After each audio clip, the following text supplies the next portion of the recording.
নমস্কার বন্ধুরা, বৃষ্টি বিশ্বাস ফেসবুক এবং ইউটিউবের পেজ থেকে তোমাদের সবাইকে অনেক অনেক অভিনন্দন এবং শুভেচ্ছা।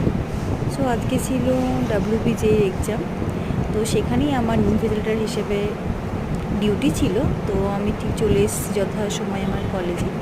তো এসে আমি বসে আমার সেই পুরোনো দিনগুলোর কথাই মনে পড়ছে যে আমি এইভাবে এক্সাম দিতে গিয়েছিলাম। যতটা আমার মনে পড়ছে, আমার কৃষ্ণনগর কলেজিয়েটে আমার সিট পড়েছিল। যাই হোক, তো ওই পুরোনো স্মৃতিগুলোই আমি জাস্ট বারবার মনে মনে ভেসে আসছে, তাই তোমাদের সঙ্গে জাস্ট একটু শেয়ার করলাম।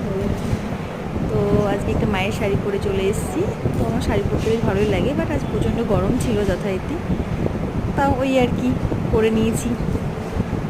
সেটাই ভাবলাম তোমাদের সঙ্গে একটু শেয়ার করি। তো চলো, বাই, পরে কথা হচ্ছে আবার তোমাদের সাথে। তো এরপর আমি ফার্স্ট শিফটে গার্ড দিয়ে যখন আমার ফ্যাকাল্টি রুমে এসেছিলাম, তখন দেখি স্টুডেন্টগুলো সব ধীরে ধীরে বাইরে যাচ্ছে। তো ওটাই তোমাদের সঙ্গে একটু দেখাচ্ছিলাম যে দেখো ওরা সবাই বাইরে যাচ্ছে। তো আমি কোথাও যেন আমার সেই পুরনো স্মৃতিগুলোই বারবার আমার ঘুরে ফিরে আসছে, যে আমি লাইফটা পার করে এসেছি ওদের মতো, মানে সেই পুরনো দিনগুলোই জাস্ট বারবার ভাবছি।